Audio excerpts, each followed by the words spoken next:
오늘 팔복 세 번째 시간 온유한 자라는 주제로 함께 하나님의 말씀을 나누기를 원합니다. 운전할 때 가장 중요한 것은 서야 할 때 서야 하고 또 가야 할 때 가는 것이라고 생각을 합니다. 서야 할 때 서지 못하면 큰일 나겠죠. 한번 이 브레이크가 고장난 자동차를 여러분들이 떠올려 보시기를 바랍니다. 아주 무시무시한 살인 흉기와 다를 바가 없을 거라고 저는 생각해 봐요. 그러니까 위험한 것일수록 그것을 잘 다스리고 통제할 수 있는 조절 장치가 반드시 필수이다라는 것을 말씀을 드리는 것입니다. 우리 사람들에게도 이런 조절 장치가 반드시 필요하죠. 나의 생각과 나의 감정과 나의 태도와 나의 언어와 나의 마음을 우리가 컨트롤하고 조절할 수 있어야 된다라고 생각합니다. 이렇게 나의 모든 영역들을 잘 조절할 수 있는 사람들을 우리가 성숙한 사람이라고 이야기를 하죠. 어떤 사람들은 이 자기를 컨트롤하지 못하는 사람들이 있어요. 예를 들어서 물건 살 때 이 구매 욕구가 심한 사람들이 있습니다. 이 홈쇼핑 굉장히 위험해요, 여러분. 우리가 딱히 필요가 없는데 자꾸 쇼호스트가 네, 이제 마감 임박입니다. 네, 이제 15점 남았습니다. 빨리 전화 주세요. 막 무이자 할부 뜨고 그러면은 나도 모르게 주문하고 있는 거예요. 큰일 나는 겁니다. 그러니까 필요가 없는데 이 욕구 때문에 그냥 무지성으로 구매하는 사람들, 그리고 이렇게 사람들이 다수가 있는데 이 사람들 많은 데서 내가 면이 죽는 것을 또 못 보는 사람들이 있어요. 체면이 여러분들 밥 먹여주는 것 아니거든요. 내 체면이 구겨질까 봐 능력이 안 되는데 큰 물건들을 이렇게 듬성듬성 사시는 분들, 나중에는 그 돈을 메꾸기 위해서 남들한테 아쉬운 소리 하게 되는 그런 안타까운 일들이 일어나는 겁니다. 그래서 우리 그리스도인들은 절제할 수 있어야 합니다.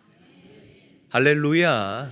절제할 수 있어야 된다는 거죠. 그래서 우리 주님께서는 천국에 속한 하늘의 성품, 이 세 번째로 온유함을 꼽았다는 거예요. 자, 이렇게 말씀하십니다. 마태복음 5장 5절 말씀 함께 한번 읽어보도록 하죠. 한 목소리로 읽습니다. 시작.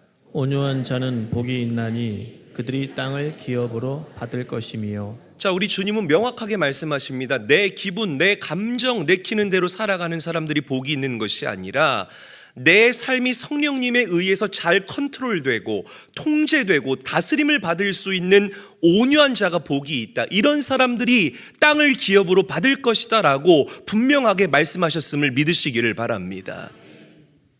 자, 온유함이라는 이 키워드는 요즘 이 세상 문화와는 정반대의 결이에요.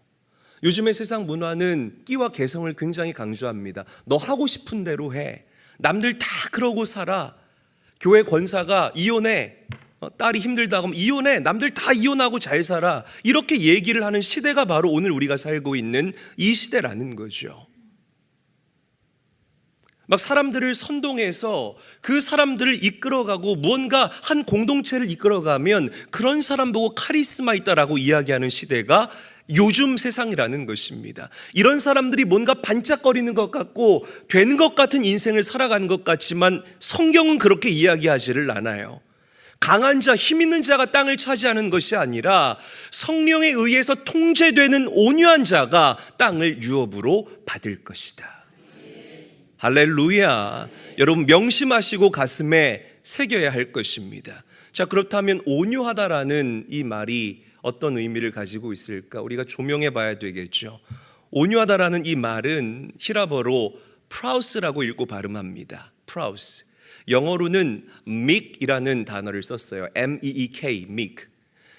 사전적인 의미로는 온순한, 유순한이라는 의미를 가지고 있습니다.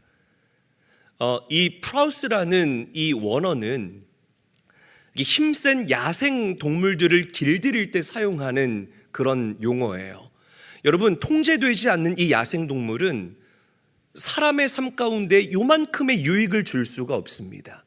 그런데 힘이 센데요, 잘 통제되고 잘 다스리고 주인의 말에 순종하는 야생 동물들은, 즉 야생 동물이 집동물이 되면 그 존재는 주인에게 굉장히 유익한 존재가 되고 주인의 삶 가운데에 10분 기여하는 아름답고 복된 존재가 된다라는 거죠.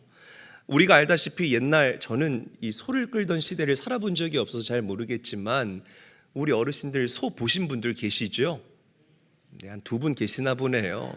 대답해 주셔서 감사합니다. 옛날에는 이 소가 집안일을 다 했다고 합니다. 밭을 갈고 썰애질을 하고 이 달구지를 끌고 다니는, 그래서 언제나 우리 어르신들 집안에서 재산 목록 1위가 소였다는 거예요. 이 소를 잘 키우다가 내 자녀들 공부시킬 때 소 팔아서 공부시키고, 시집장가 갈 때 소 팔아서 시집장가 보내는, 참 우리 인간에 굉장히 유익함을 많이 주는 동물이 소였죠. 그리고 우리 인간의 삶 가운데에 굉장히 많이 기여하는 동물이 바로 소였다는 것입니다. 자, 그런데 이 소가 길들여져야지만 우리 인간의 삶에 유익하다는 거예요. 제가 TV를 보니까 소를 어떻게 길들이냐면, 이게 맞는지 모르겠어요. 이게 뭐 지방마다 다를 수가 있는데 이렇게 내 기둥에다가 소 다리를 꽁꽁 묶어요. 그럼 일단 움직이지를 못하잖아요. 그리고 소 턱에다가 큰 이 장대 같은 것을 이렇게 걸칩니다. 그럼 소가 꼼짝도 못해요. 그러면 이 새빨갛게 달군 쇠꼬챙이를 갖다가 이 소 코의 가장 연한 부분을 뚫어서 꼽아버립니다. 칙 소리가 나는데 막 고기 타는 냄새, 사실 이 TV에서 냄새는 안 나지만 뭐 소고기 구우면 그 고기 타는 냄새 날 거 아닙니까? 칙 소리와 함께 소가 음모 하면서 막 눈물을 뚝뚝 흘려요. 소가 우는 거 보셨어요? 보긴 뭘 봐요. 소고기나 먹을 줄 알지. 소가 막 그 예쁜 눈에서 눈물을 뚝뚝 흘리면서 너무나 괴로워하는 거예요. 그런데 우리 사람이 얼마나 잔인하냐면 그 구멍 뚫린 곳에다가 바로 참나무를 끼웁니다. 그리고 거기다 이제 곱비를 매달아요. 그리고 나서 이 고통과 함께 소를 길들이는 거예요. 뭐와 함께 소를 길들인다고요? 고통과 함께 소를 길들인다고요. 잘 가슴에 새기면서 들어야 합니다. 자, 주인이 소의 이 곱비를 당기면서 소의 머리와 마음에다가 단어를 각인시키기 시작합니다. 이려, 이려 하면은 이 소가 이 코가 껴있으니까 쫓아가잖아요. 아프니까.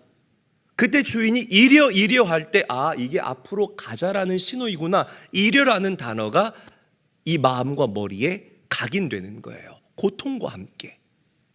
자, 이번에 소를 멈춰서게 하기 위해서는 어떻게 해야 됩니까? 소의 이 곱비를 반대로 당겨요. 이게 달려서 이렇게 뒤로 들려지면 소가 앞으로 갈 수 없잖아요. 왜? 아프니까. 그때 주인이 워 짧게 하면 안 돼요. 길게 워 따라하지 마세요. 워 이렇게 하면서 이제 소를 길을 들이더라고요. 그러면 이 고통과 함께 워라는 이 단어가 소의 마음과 뇌리에 각인이 되는 겁니다. 고통과 함께 소가 훈련받고 주인에게 길들여지고 주인의 통제를 받는 그런 존재로 계속해서 탈바꿈된다라는 거예요. 여러분, 소는 길들여지면 자기 마음대로 움직일 수 없습니다. 아프기 때문에 그런 거예요. 그래서 이 곱비를 달고 있는 이 소들은 6살 난 어린아이가 곱비를 쥐고 흔들어도 그 아이들에게 통제를 당하게 됩니다. 여러분, 길들여지지 않는 소는 주인에게 요만큼의 유익도 끼치지 못하지만 고통과 함께 길들여진 소는 주인의 삶에 기여하는 너무나 유익한 존재로 변화된다라는 것. 여러분, 성경이 말하는 온유함이라는 것이 바로 이런 의미를 가지고 있습니다. 하나님께 길들여진 사람. 할렐루야. 한번 저를 큰 소리로 따라하죠. 하나님께 길들여진 사람. 하나님께 길들여진 사람. 우리 옆 사람과도 인사합니다. 하나님께 길들여집시다. 인사하겠습니다. 오늘 여러분들을 축복하고 도전합니다. 하나님께 길들여진 존재가 되셔서 하나님의 통치를 받으시고 하나님의 지배를 받으시고 하나님의 그 뜻에 온전히 순종할 수 있게 되시는 그런 은혜가 여러분들에게 깃들게 되시기를 주님의 이름으로 간절히 축원합니다. 간절히 축원합니다. 자, 성경을 보게 되면 이렇게 고통과 함께 하나님께 길들여진 그런 온유한 사람들의 이야기가 굉장히 많이 그려지고 있어요. 그 온유함의 대표 주자가 누구일까요? 바로 모세입니다. 사실 모세는 젊었을 때 이 온유한 성품을 가진 사람이 아니었어요. 우리가 잘 알다시피 모세는 굉장히 욱하는 이 다혈질의 성질을 가지고 있었던 사람입니다. 모세가 젊었을 때 이집트의 왕자였을 당시에 모세가 히브리 족속이잖아요. 자신의 동족인 이 히브리 족속이 애굽의 감독관에게 부당한 대우를 받고 모진 매를 받는 모습을 보고서는 이 모세가 그만 화가 납니다. 이성을 잃은 모세가요, 그 감독관을 때려 죽이는 거예요. 어떻게 이런 모습을 보고 온유하다라고 이야기를 할 수가 있겠어요? 그런데 성경은 모세에 대해서 너무나 명확하게 이야기를 합니다. 우리 민수기 12장 3절 말씀 함께 한번 읽어보죠. 한 목소리를 읽습니다. 시작. 이 사람 모세는 온유함이 지면의 모든 사람보다 더하더라. 자, 이 사람 모세는 온유함이 지면의 모든 사람보다 더하더라. 즉 모세는 온유함의 극치를 달리는 사람이었다라고 성경이 우리에게 증거하고 있다라는 것입니다. 어떻게 한성격했던 이 모세가 이렇게 온유한 자로 길들여지고 온유한 자로 그 성품이 다듬어질 수 있었을까? 자, 모세가 이 애굽의 감독관을 죽인 다음에 어디로 도망갔죠? 미디안 광야로 도망갑니다. 그리고 거기서 장인 이드로의 집에서 40년 동안 양을 치는 목동의 신세로 전락을 해버리고 말아요. 여러분 생각을 해보세요. 이집트의 왕자였다가 저 미디안 광야에서 양을 치는 목동으로 그 신분이 몇 단계나 추락한 겁니까? 이 모세의 자존감이 계속해서 낮아졌을 거예요. 그런데 하나님께서는 40년 동안 이 모세의 아픔과 고통을 통하여서 모세를 길들이기 시작했습니다.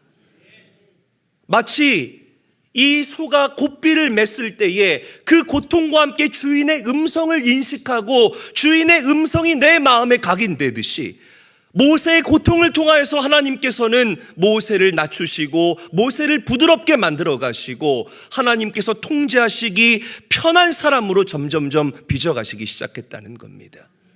그리고 마침내 모세 입에서 항복 선언이 나올 때까지 하나님은 기다리셨어요. 하나님, 그래요, 저 할 수 있는 것이 아무것도 없습니다. 저는 말도 바르지 못하고 저는 할 줄 아는 것이 아무것도 없습니다. 그래서 하나님의 도움이 저에게 필요합니다. 어느 날 호렙산 떨기나무 불꽃 아래에서 하나님이 모세를 부르십니다. 모세야, 모세야, 내가 서 있는 그곳은 거룩한 땅이니 너는 내 발에서 신을 벗어라. 모세가 하나님의 음성에 순종합니다. 여러분 보세요. 다혈질이었던 그 모세. 그런데 이 모세가 하나님께 통제당하고 하나님의 지배를 받고 하나님 말씀에 순종하는, 즉 온유한 사람으로 변화되자 하나님께서는 모세를 사용하기 시작했습니다. 모세를 통하여서 430년 동안 그 이스라엘 공동체의 어두웠던 그 과거를 한 번에 청산해버리시는 엑소더스, 그 출애굽의 놀라운 역사를 모세를 통하여서 이뤄내신 줄로 믿으시기를 바랍니다. 온유한 사람을 하나님이 쓰시는 거예요. 하나님께 길들여진 사람들, 고통과 함께 하나님의 음성을 분별할 수 있는 사람들을 하나님이 사용하신다는 이 진리를 반드시 기억해야 할 줄로 믿습니다. 자, 반면에 하나님께 길들여지지 못해서 실컷 고생한 사람도 있습니다. 대표적인 사람이 누굴까요? 야곱이에요. 누구라고요? 야곱. 야곱 평생의 소원은 뭐였냐면 돈이었습니다.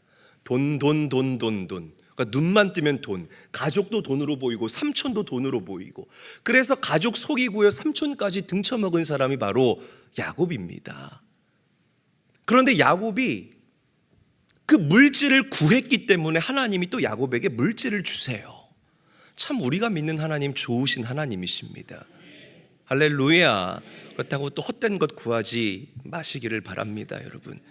자, 그래서 하나님께서는 이렇게 자기밖에 모르는 이 야곱을 그럼에도 사랑하셔서 야곱을 통하여서 이 메시아의 계보를 이어가기를 원하셨어요. 그런데 그때마다 야곱이 미꾸라지처럼 빠져나가는 거예요. 야복 강가에서 하나님이 친히 이 야곱과 씨름을 하시잖아요. 여러분 이거 성경에서 읽어보셨죠? 처음 듣는 얘기 아니죠?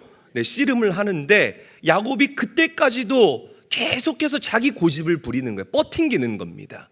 그래서 이 하나님의 사자가 야곱의 환도뼈를 탁 하고 쳐서 환도뼈를 부러뜨리죠. 환도뼈가 그 허벅지 뼈라고 생각하시면 이해하기 쉬울 것 같습니다. 자, 그리고 그때부터 야곱이 하나님에 의해서 통제되기 시작했습니다. 이렇게 하나님과 씨름하고 난 이후에 야곱이 얻은 새 이름이 뭐죠? 이스라엘이라는 이름이에요. 성경에 기록되어져 있기를 이스라엘은 하나님과 싸워 이겼다라는 표현으로 풀이되고 있지만, 이 이스라엘의 또 다른 의미는 하나님이 다스린다, 하나님이 통치한다라는 의미를 가지고 있다는 사실을 명심하셔야 할 것입니다. 한번 저를 따라하죠. 하나님이 다스린다. 다시 한번 따라합니다. 하나님이 다스린다. 하나님이 다스린다. 여러분, 온유한 자가 되십시오. 할렐루야. 온유한 자가 되시기를 주의 이름으로 축원합니다. 왜? 그래야만 하나님이 여러분들의 인생을 들어 쓰시기 때문이라는 거예요. 우리의 인생이 이번 생도 있고 다음 생도 있고 다다음 생도 있다면 우리는 아무렇게나 살아도 괜찮을 것입니다. 그러나 한 번밖에 없는 이 인생, 그냥 우리가 아무렇게나 내 마음과 내 감정대로 살아가는 것이 아니라 하나님의 그 사역에 기여하는 존재로 살아간다면 이 얼마나 복된 일이겠습니까? 여러분, 그렇게 내 삶 가운데 찾아오는 그 고통 가운데에서 하나님의 음성을 정확하게 분별하여 들을 수 있게 되기를 바라고, 그렇게 하나님의 음성과 뜻이 분별되었다면 힘 빼시고 주님께 순종할 수 있는 깨어있는 제일교회 모든 성도들이 되시기를 주의 이름으로 간절히 축원합니다. 이것을 깨어짐의 영성이라고 표현해요. 우리 성도들 이렇게 말씀 전하면서 여러분들의 얼굴을 보면 가끔 이 마음이 강팍한 그런 성도님들이 계십니다. 아주 딱딱해요. 이 마음 가운데 기름기가 잔뜩 껴서 하나님의 영이 물과 같이 부어져도 이게 도무지 마음 가운데 스며들지 않는 그런 사람들이 있어요. 오늘 이 시간 깨질지어다. 깨어지게 되기를 예수님의 이름으로 축원합니다. 깨지고 부서진 그곳에 하나님께서 하나님의 영을 부어주시고 하나님의 말씀의 씨앗을 심어주시고 그것들이 자라나서 열매가 되도록 여러분들에게 처방하실 줄로 믿으시기를 바랍니다. 하나님께 고백하십시오. 하나님, 주님께 길들여지기를 원합니다. 주님의 통치와 지배 아래 살아가는 자가 되기를 원합니다. 내가 내 뜻대로 계획하며 살아가는 것보다 주님의 손짓과 주님의 눈짓대로 살아가는 것이 1만 배 나은 인생임을 주님께 고백하오니 주님, 나와 함께하여 주시고 나와 동행하여 주시고 나를 인도하여 주시옵소서. 고백할 수 있는 여러분들의 믿음과 신앙이 되시기를 주의 이름으로 간절히 축원합니다. 자, 온유한 성품은 두 가지 모습으로 표현이 됩니다. 먼저 이 온유한 사람들은 하나님 중심의 삶을 살아가게 돼요. 하나님께 길들여진 사람들은 모든 영역에서 하나님의 통제를 받고 무슨 일을 하든지 간에 하나님의 뜻에 자기 자신을 맞추게 됩니다. 우리 그 사업하시는 분들 보면 사전에 저랑 상의를 하고 사업하시는 분들도 계시는데요, 자기가 다 차려놓고 와서 그냥 기도만 해달라는 분들도 계세요. 요즘에는 또 이제 시대가 이래서 하여튼 우리 성도들 이 되게 용감한 것 같습니다. 기도 없이 당신들의 인생을 거는 그런 사람들이 너무나 많아요. 그러니까 하나님 내가 다 차려놨으니까 하나님 좀 제발 축복 좀 해주세요. 이게 아니라는 거예요. 순서가 완전히 바뀐 겁니다. 우리 제일교회 성도들은 이렇게 고백할 수 있어야 됩니다. 하나님, 순종하겠습니다. 아멘을 안 하시네요. 다시요. 하나님, 순종하겠습니다. 나의 뜻은 왼쪽이지만 하나님이 오른쪽이라고 말하면 과감하게 나의 뜻을 접고 주님 말씀하시는 곳으로 나아가겠습니다. 하나님, 지금 내 삶 가운데 주어지는 이 어려움과 이 고난과 이런 문제들 내가 다 이해할 수 없지만 내가 믿는 하나님은 신실하신 하나님이심을 내가 믿기 때문에 주님을 신뢰합니다. 하나님께서 나에게 허락하신 이 모든 형편과 상황이 주님의 the best, 최선임을 제가 인정하며 나아갑니다. 이렇게 고백할 수 있는 성도가 복된 성도들입니다. 이 데니스 레인 목사님께서는 이 온유함이라는 이 키워드를 거인의 손 안에 있는 작은 갓난아이라는 표현을 사용했어요. 참 기가 막힌 표현인데 여러분 뭐 그냥 표정이 그냥 그래요. 네. 한번 저를 따라할까요? 거인의 손 안에 있는 갓난아이. 거인의 손 안에 있는 갓난아이. 거인은 전지하시고 전능하신 하나님을 상징하는 것이고 갓난아이는 우리들을 상징하는 것입니다. 그러니까 온유한 자는 다시 강조하지만 그 전지하시고 전능하신 하나님의 뜻에 따라서 통제당하고 그리고 하나님의 뜻에 따라서 인생을 살아가는 사람들을 이야기한다는 거예요. 하나님의 뜻에 따라서 물질을 사용하시기를 주의 이름으로 축원합니다. 하나님의 뜻에 따라서 여러분들의 시간을 구별하여 드릴 수 있게 되시기를 주의 이름으로 간절히 축원합니다. 내 삶의 루틴들이 있잖아요. 그 루틴 가운데에서 나만을 위해서 시간을 쓰지 마시고 1분씩, 5분씩, 10분씩 주님과 만나는 그 시간들의 그 비중을 점진적으로 늘려보시라는 겁니다. 할렐루야. 그럴 때 하나님께서 기뻐하시고 여러분들에게 은혜를 베푸실 거예요. 우리가 사실 예수 믿고 구원받았다고 하지만 여전히 내 옛 자아를 따라 살아가는 사람들이 얼마나 많은지 모르겠습니다. 그래서 자꾸만 말로 다른 사람들에게 상처를 주고 모난 내 성품 때문에 10수년 동안 싸웠던 이 관계들 아무것도 없었던 관계처럼 만들어버리는 그런 안타까운 모습들이 우리 제일교회 성도들의 인생 가운데 있습니다. 이 옛 성품들이 주에 의해서 다스려지고 통제당할 수 있어야 합니다. 할렐루야. 통제받을 수 있어야 된다는 거죠. 자, 두 번째, 온유한 사람들은 다른 사람들을 용납할 수 있어야 돼요. 그리고 나에게 찾아온 이 악을 선으로 갚을 수 있는 사람들이 진짜 온유한 사람이라는 사실을 믿으시기를 바랍니다. 이런 사람들의 전형적인 모델이 누구죠? 바로 요셉을 꼽을 수가 있을 거예요. 요셉은 여러분들이 잘 알다시피 아버지의 극진한 사랑을 받았죠. 그런데 형들이 이 요셉을 너무나 시기하고 질투합니다. 그래서 애굽의 노예로 팔아버렸어요. 애굽의 노예로 팔려간 요셉이 얼마나 속상했겠습니까? 그런데도 좀 잘 살아보겠다고 보디발 장군의 집에서 열심히 일을 합니다. 인정을 받아요. 그런데 또 거기에서 억울한 누명을 써서 감옥에 갇히게 됩니다. 이 요셉의 10수년 동안의 인생을 조명해 보면 이 얼마나 기구한 인생인지 모르겠어요. 그런데 요셉은 어떤 형편에 있던지 간에 코람돼요. 하나님께서 나와 함께 하신다 라는 이 영적인 가치관을 잊어버리지 않고 그렇게 인생을 살았던 사람입니다. 마침내 하나님의 때가 되자 요셉이 애굽의 총리가 되죠. 그리고 바로 왕이 꿈꿨던 것처럼 7년 풍년 뒤에 7년 흉년이 찾아오게 돼요. 자, 그런데 여기부터가 중요해요. 7년 흉년이 찾아왔을 때 애굽에만 흉년이 든 것이 아니라 그 당시 고대 근동 지방에 흉년이 들게 됩니다. 그래서 이 흉년의 여파가 가나안 땅까지 미치게 된 거예요.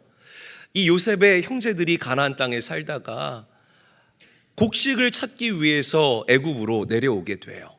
자, 그런데 누구를 만나요? 요셉을 만나는 거예요.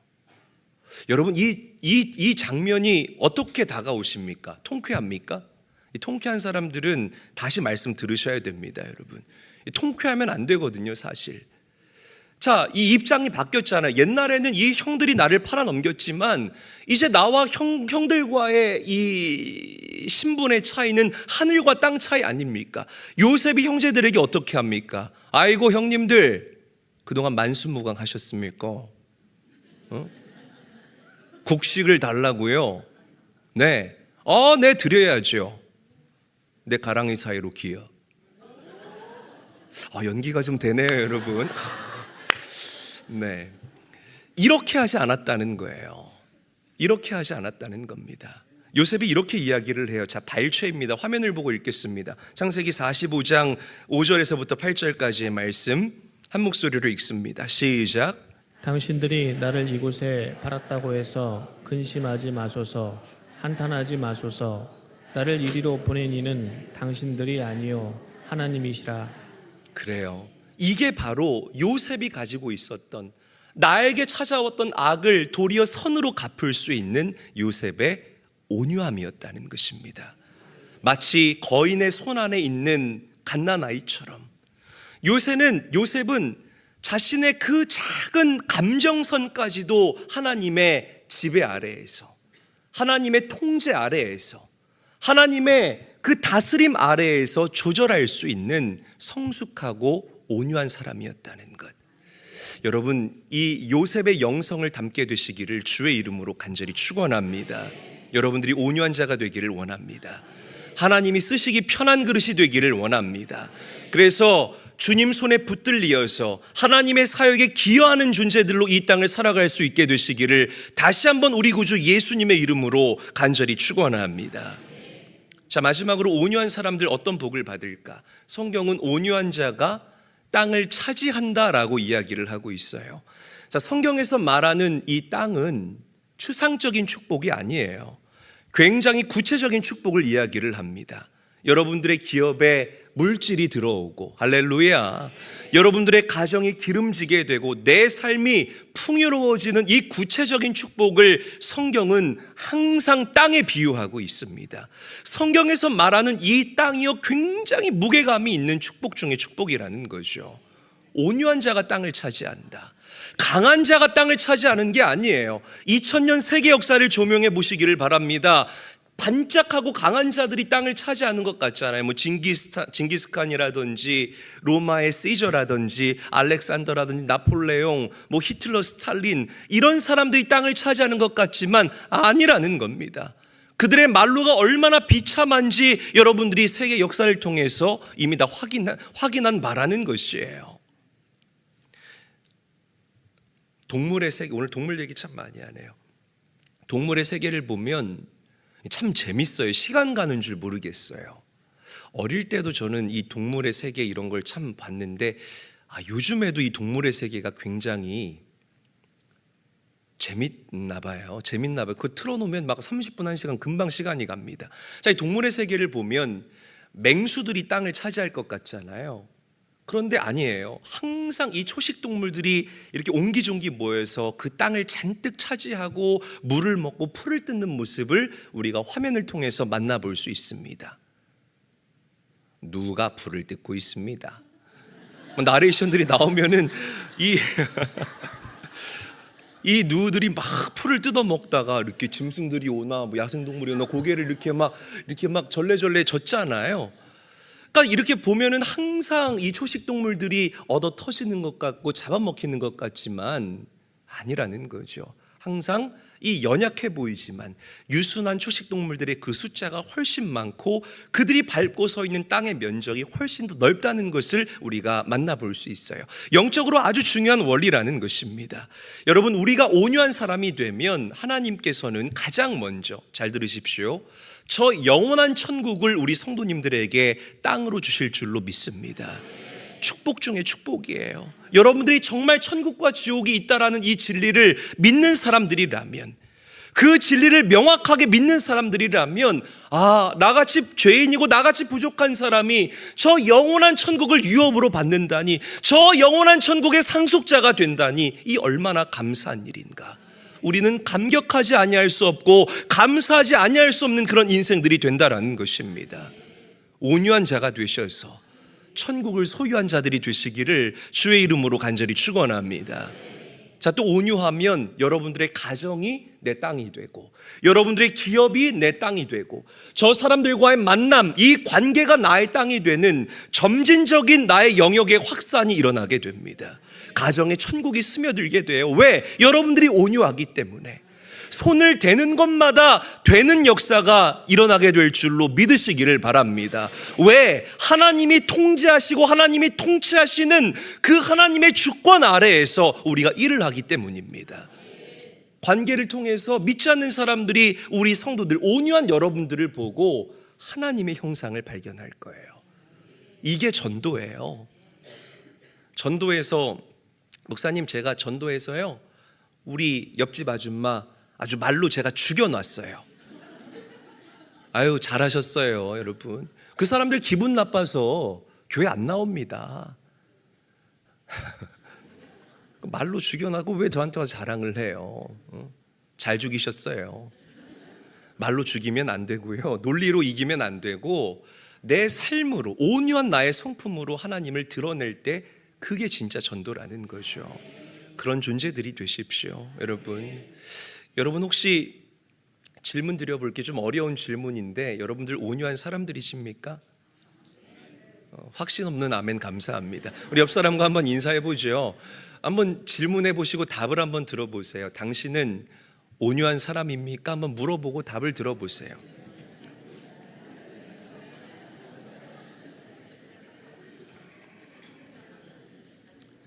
분위기를 보아하니까 아직 멀었어요. 아직 내가 온유하지 못하다면 사실은 말씀을 전하는 이 목사도 여기에서 자유할 수가 없습니다.